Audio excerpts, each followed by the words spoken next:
बिस्मिल्लाहिर्रहमानिर्रहीम अस्सलाम वालेकुम। आई एम ख्वाजा मोहसिन इनाम। स्टूडेंट्स, लास्ट लेक्चर में हमने टेंजेंट फंक्शन और कोटेंजेंट फंक्शन की डोमेन और रेंज फाइंड आउट की। इस लेक्चर में हम बात करेंगे कोसेकेंट फंक्शन की और सीकेंट फंक्शन की। आइए स्टार्ट करते हैं। स्टूडेंट्स, ये एग्जैक्टली वही स्टोरी है जो हमने साइन, कोसाइन, टेंजेंट और कोटेंजेंट के लिए यूज की। यानी हमने कंसिडर किया एक unit circle with centre at origin O. P कोई भी पॉइंट हो सकता है यूनिट सर्कल पर, इस तरह से कि angle X O P, this X is for X axis, X O P is equal to theta. ये angle is in standard position. By construction we have a right triangle, triangle O M P. सवाल यह है कि हमें इस right triangle की जरूरत क्यों है। ये बात हम पहले भी कर चुके कि ट्रिग्नोमेट्रिक फंक्शंस बुनियादी तौर पर ट्रिग्नोमेट्रिक रेशोज हैं। अब ये रेशोज कहां से आई? ये राइट ट्रायंगल की साइड्स के दरमियान रेशोज हैं। हमने डिस्कस करनी है डोमेन और रेंज कोसेकेंट फंक्शन की। कोसेकेंट फंक्शन किन दो साइड्स के दरमियान रेशो है? जी शाबाश। जी, कोसेकेंट बुनियादी तौर पर क्या है? साइन फंक्शन का रेसिप्रोकल। साइन किन दो साइड्स के दरमियान रेशो है? जी, आपने वो सेंटेंस याद किया हुआ है, some people have sine theta is equal to perpendicular over hypotenuse, यानी y over r।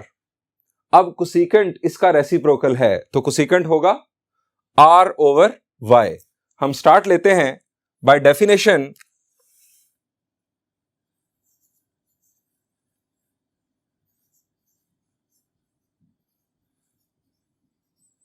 Of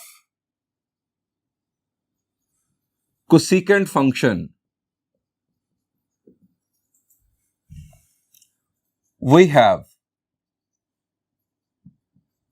cosecant theta is equal to r over y, यानी हाइपोटेन्यूज ओवर परपेंडिकुलर। सबसे हम पहले बात करेंगे डोमेन की। फॉर डोमेन,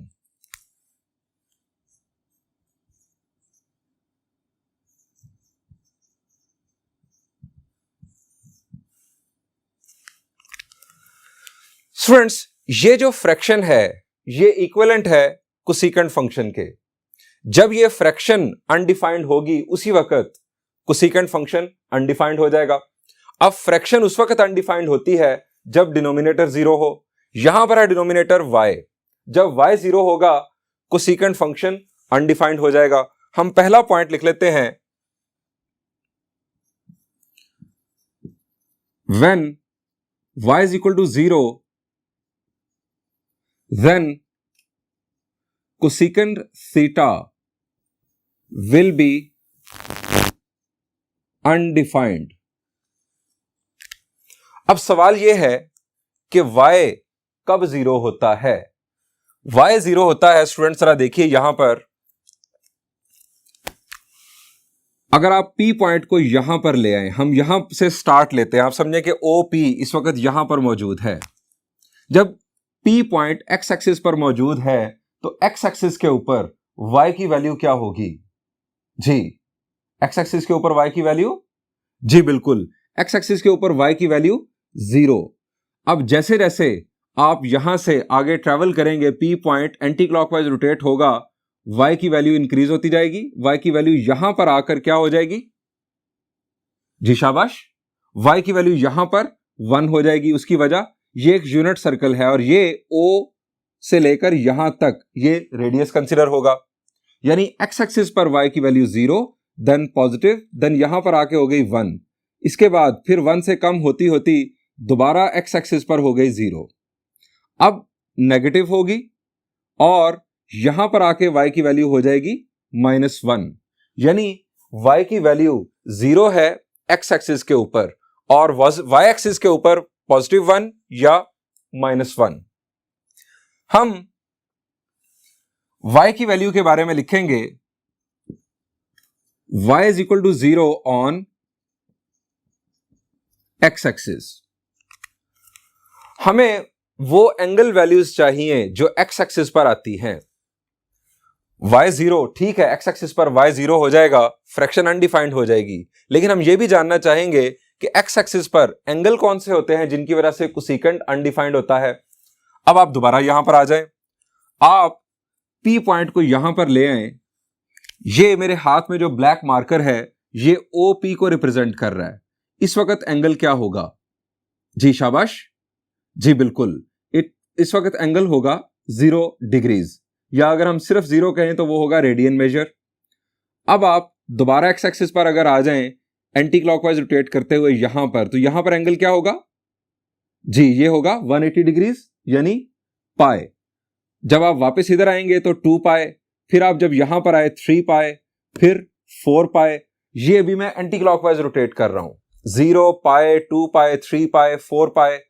और अगर मैं क्लॉकवाइज रोटेट करूं तो माइनस पाए, -2 पाए, -3 पाए, ये एंगल वैल्यूज आएंगी एक्स एक्सिस पर।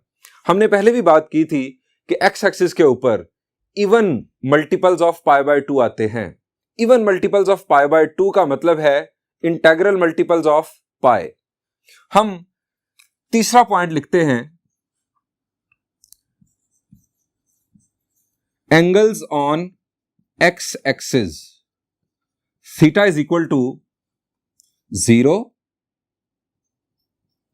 ± Pi ± 2 pi and so on so forth. That is to say, theta is equal to n pi, where students in points को आप कंक्लूड करते हैं। कोसेकेंट थीटा उस वक्त अनडिफाइंड होगा जब y0 होगा। y0 होता है x एक्सिस पर।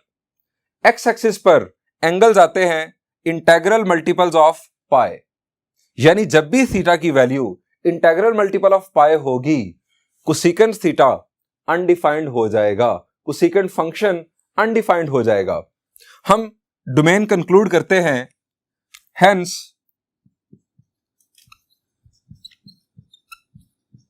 Domain is equal to theta belongs to set of real numbers, but theta should not be equal to n pi where n belongs to set of integers. Students ये domain देखकर आपको किसी और function की domain याद आती है? जी अगर आप रिकॉल करें तो ये डोमेन पहले भी एक फंक्शन की आ चुकी है। पहले भी एक फंक्शन हमने डिस्कस किया जिसके डिनोमिनेटर में यहां पर y आ रहा था। कौन सा है वो फंक्शन जिसके डिनोमिनेटर में y आ रहा था? जी अगर आपको याद हो वो है कोटेंजेंट फंक्शन। कोटेंजेंट फंक्शन था x over y। Cotangent function भी y के 0 होने की वजह से अनडिफाइंड होता है। सेम स्टोरी कोटेंजेंट के लिए भी चली थी और कोटेंजेंट की डोमेन भी यही डिफाइन हुई थी। सो आपको याद करने में आसानी होगी, कोसेकेंट और कोटेंजेंट दोनों की डोमेन सेम है। अब बात करते हैं रेंज ऑफ कोसेकेंट फंक्शन की। For range,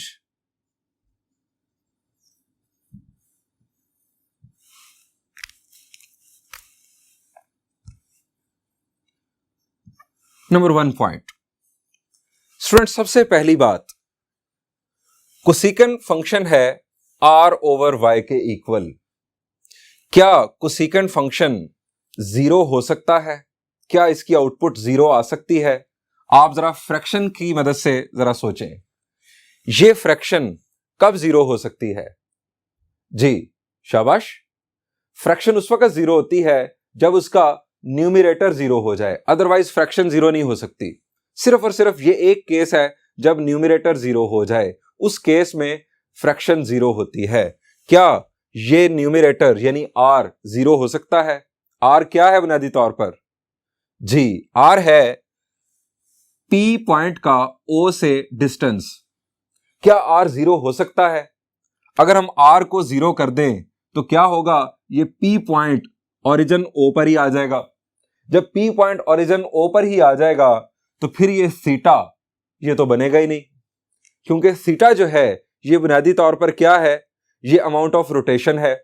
amount of rotation के लिए आप एक इनिशियल साइड और एक टर्मिनल साइड देखते हैं। सो p पॉइंट ओरिजिन पर नहीं आ सकता क्योंकि उस सूरत में थीटा आपको नजर नहीं आएगा। p पॉइंट ओरिजिन से हटके होगा, r की वैल्यू कभी भी 0 नहीं हो सकती। सो हम यहां लिखेंगे as r can't be 0, so cosecant theta cannot be 0। cosecant theta 0 तो नहीं हो सकता। अब cosecant theta अगर 0 नहीं है तो क्या है, अब हम ये देखेंगे। अब इसका फैसला होगा r और y का जो आपस में जो रेशो बन रही है इसकी मदद से। हम देखेंगे कि r और y की वैल्यूज किस तरह से वेरी कर रही हैं। As r is equal to 1, r की वैल्यू वेरी कर ही नहीं रही, r की वैल्यू यहां पर यूनिट सर्कल की सूरत में है 1, और y जो है, y की वैल्यू हमने बात की, यहां पर y की वैल्यू x एक्सिस के ऊपर 0, यहां पर 0 से बढ़ती बढ़ती 1 हुई, उसके बाद कम होती होती फिर 0, फिर 0 से कम होती होती -1, यानी y की वैल्यू -1 और 1 के दरमियान घूम रही है। -1 और 1 भी हो सकती है।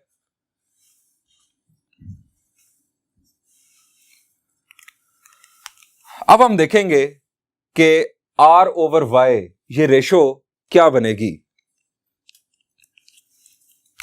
सबसे पहली बात,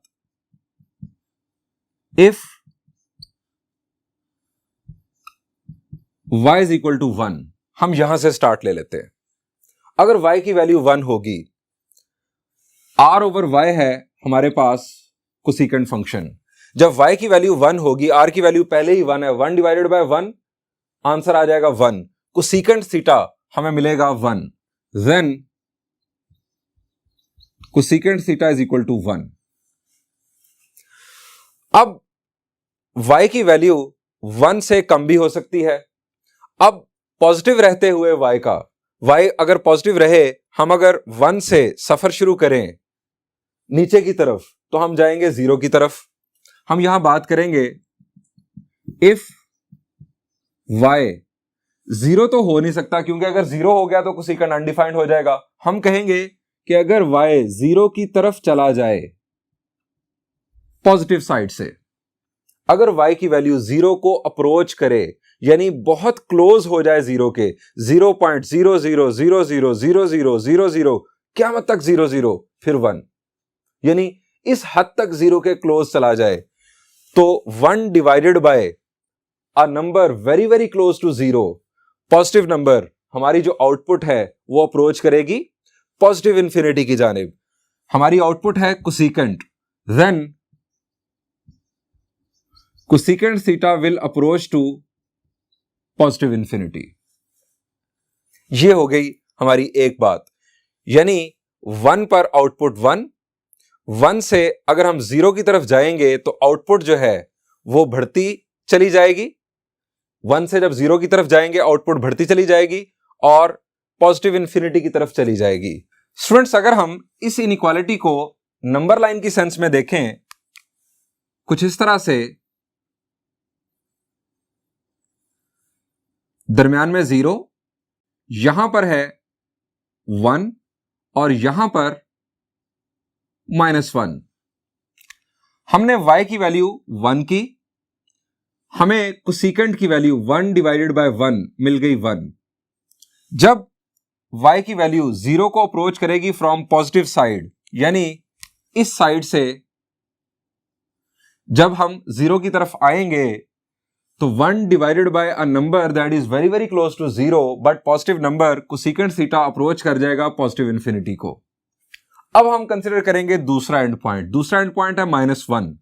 हम तीसरा पॉइंट लिखते हैं, if y is equal to -1, जब y की वैल्यू -1 हो जाएगी, 1 divided by -1, cosecant theta will be -1, then cosecant theta की वैल्यू होगी -1। अब जब y की वैल्यू -1 से 0 की तरफ जाएगी,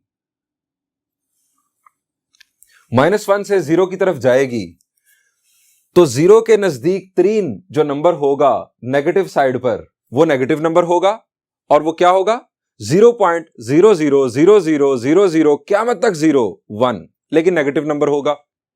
अब जब हम 1 को डिवाइड करेंगे एक नेगेटिव नंबर से जो कि 0 के बहुत नजदीक होगा, तो एक बहुत बड़ा आंसर हमारा आएगा।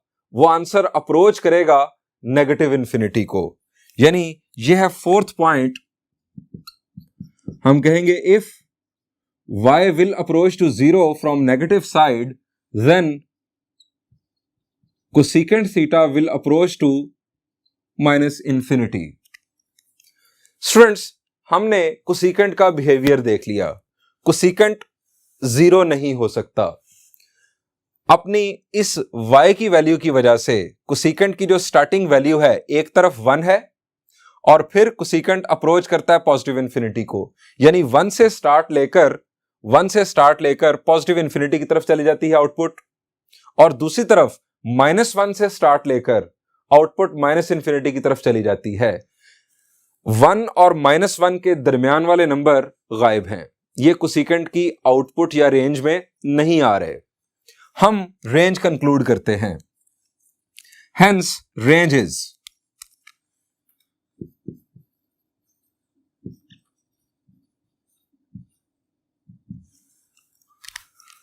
स्टूडेंट्स, एक रियल नंबर्स का सबसेट है 1 से लेकर पॉजिटिव इंफिनिटी तक, जिसमें 1 शामिल है। हमने इस सबसेट को इंटरवल लैंग्वेज में शो करना है।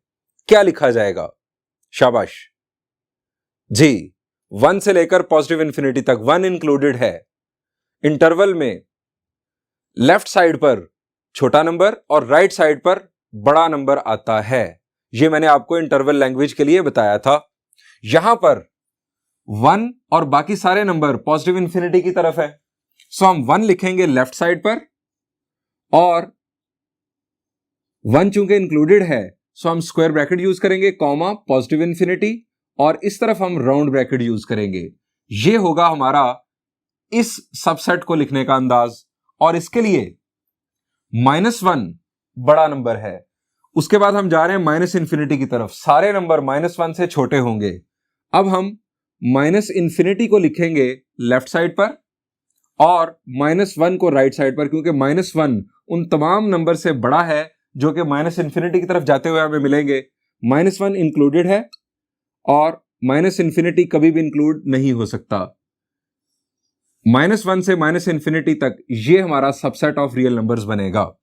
सो रेंज हम लिखेंगे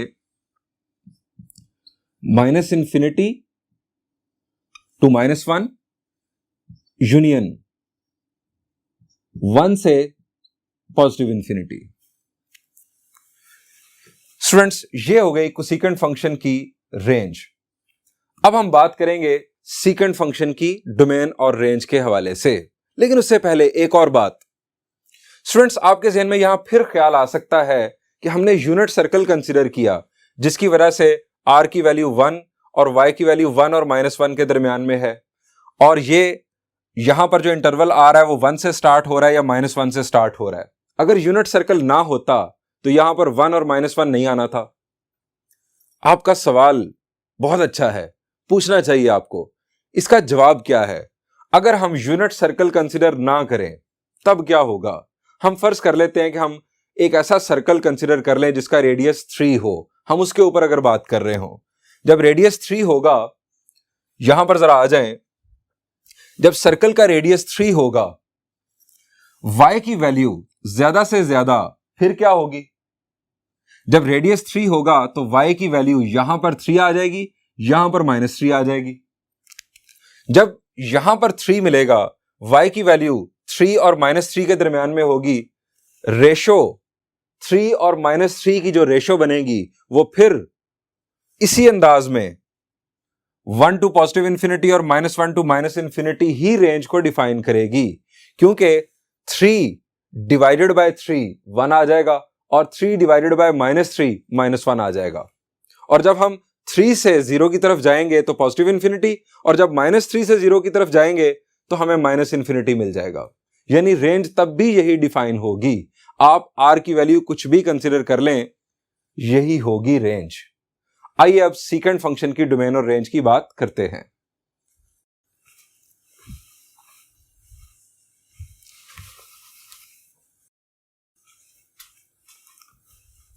students, domain and range of secant function, again वही स्टोरी जो हम पिछले 5 फंक्शन से ला रहे हैं।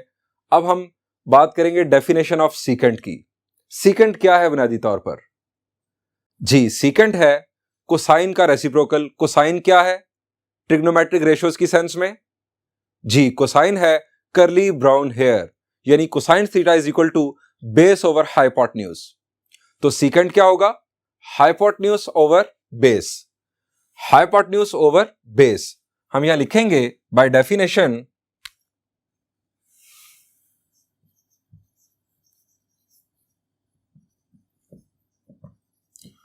of secant function,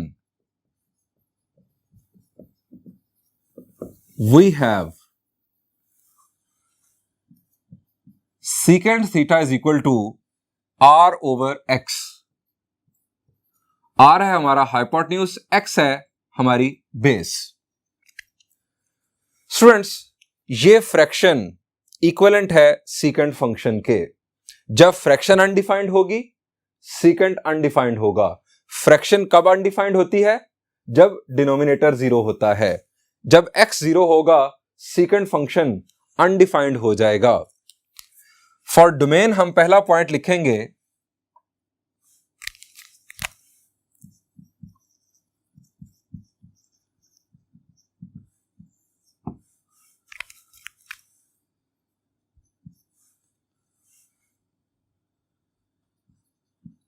when x is equal to 0, secant function will be undefined. secant function undefined हो जाएगा। अब सवाल यह है कि x 0 कब होगा? स्टूडेंट्स, x कब 0 होता है? शाबाश जी, x 0 होता है या तो ओरिजिन पर, और ओरिजिन को हमने यहां पर लाना नहीं क्योंकि हम तो राइट ट्रायंगल में बात कर रहे हैं। x 0 होता है y एक्सिस पर, x एक्सिस पर y 0, y एक्सिस पर x 0।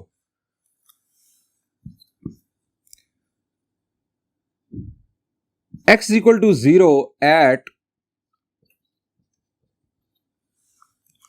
Students, secant function undefined होता है जब x 0 हो। x 0 होता है y एक्सिस पर। हमें जानना है कि y एक्सिस पर एंगल कौन से आते हैं। फर्ज करें कि ये OP इस वक्त यहां पर है, एंगल क्या होगा? जी, एंगल होगा 0 डिग्रीज। जब आप एंटी क्लॉकवाइज रोटेट करके यहां पर आएंगे y एक्सिस पर, तो एंगल हो जाएगा 90 डिग्रीज, यानी y एक्सिस पर पहला एंगल 90 डिग्रीज। जब आप घूमकर यहां पर आ गए तो एंगल आ गया 270 डिग्रीज या 3 पाई बाय 2। पहले था पाई बाय 2, अब 3 पाई बाय 2। जब आप वापस y एक्सिस पर आएंगे तो एंगल होगा 5 pi by 2, then 7 pi by 2, pi by 2, 3 pi by 2, 5 pi by 2, 7 pi by 2। ये odd multiples of pi by 2 आ रहे हैं। और अभी मैंने एंटी क्लॉकवाइज रोटेशन की।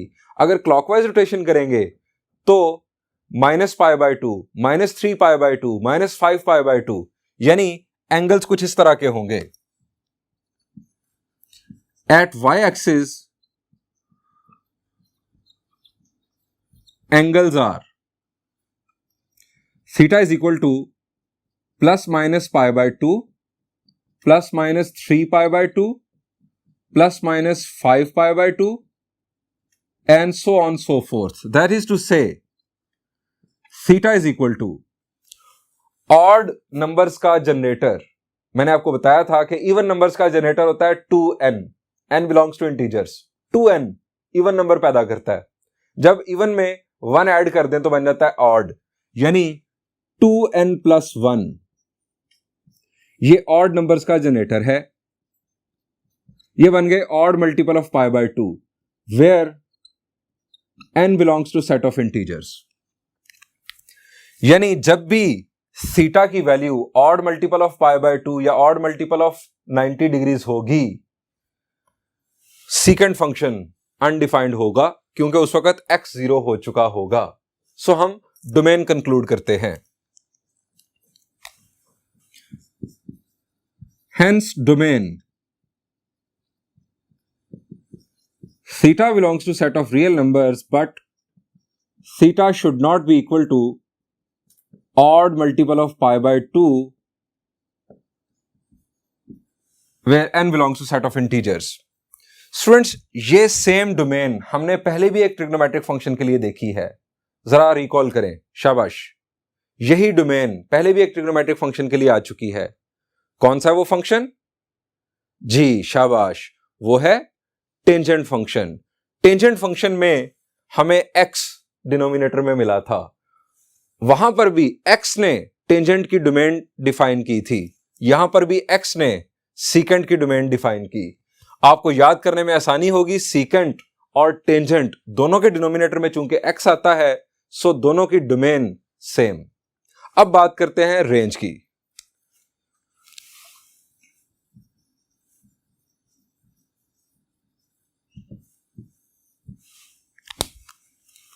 स्टूडेंट्स, रेंज डिफाइन होगी r और x की रेशो से। अब यहां पर अगर देखें, क्या r की वैल्यू 0 हो सकती है? The answer is no. अब लंबी बात नहीं हम करेंगे, हमने कोसेकेंट में भी लंबी बात कर ली। r की वैल्यू 0 नहीं हो सकती। r की वैल्यू 0 हो जाती तो सीकेंट 0 हो जाता, क्योंकि फ्रैक्शन 0 होती ही उस वक्त है जब न्यूमरेटर 0 हो। यहां पर r 0 नहीं हो सकता, सो सीकेंट 0 नहीं आ सकता। Number 1 point, as r can't be 0, so secant theta cannot be 0. secant function 0 नहीं हो सकता। नंबर 2, r और x की जो वैल्यूज है, इनकी हम देखते हैं वेरिएशन। r की वैल्यू तो फिक्स 1, x की वैल्यू 1 और -1 के दरमियान, 1 और -1 included. Since r is equal to 1 and x less than or equal to 1, greater than or equal to -1, ये सेम स्टोरी जैसे हमने लास्ट कोसेकेंट के लिए चलाई थी, उस वक्त यहां पर y था। अब हम देखेंगे कि दोनों का आपस में ताल्लुक क्या बनता है, रेशो। r ओवर x है हमारे पास रेशो। स्टूडेंट्स, पहला पॉइंट, हम स्टार्ट लेंगे 1 से। अगर हम नंबर लाइन बना लें तो दरमियान में 0, यहां पर 1 और यहां पर है -1। हम स्टार्ट ले रहे हैं 1 से। When x is equal to 1, students, x की वैल्यू अगर हम 1 कंसीडर करें, r की वैल्यू पहले ही 1, x की वैल्यू जब 1 हो जाएगी तो 1 divided by 1, answer will be 1, यानी सीकेंट फंक्शन की आउटपुट 1 आएगी। Then secant theta will be equal to 1, चूंकि secant theta r over x के इक्वल है। नंबर 2, अब x की वैल्यू 1 से सफर शुरू करेगी 0 की तरफ। जब 1 से 0 की तरफ सफर शुरू होगा तो आउटपुट 1 से बढ़ना शुरू हो जाएगी, क्योंकि हमारा डिनोमिनेटर छोटा होता चला जा रहा है। जब x की वैल्यू 0 के नजदीक 3 चली जाएगी, 0.0000 क़यामत तक 001 पॉजिटिव नंबर, तो हमारी आउटपुट पॉजिटिव इंफिनिटी को अप्रोच कर जाएगी। When x will approach to 0 from positive side, then secant function will approach to positive infinity. अब आ जाते हैं दूसरे एंड पॉइंट पर। यहां पर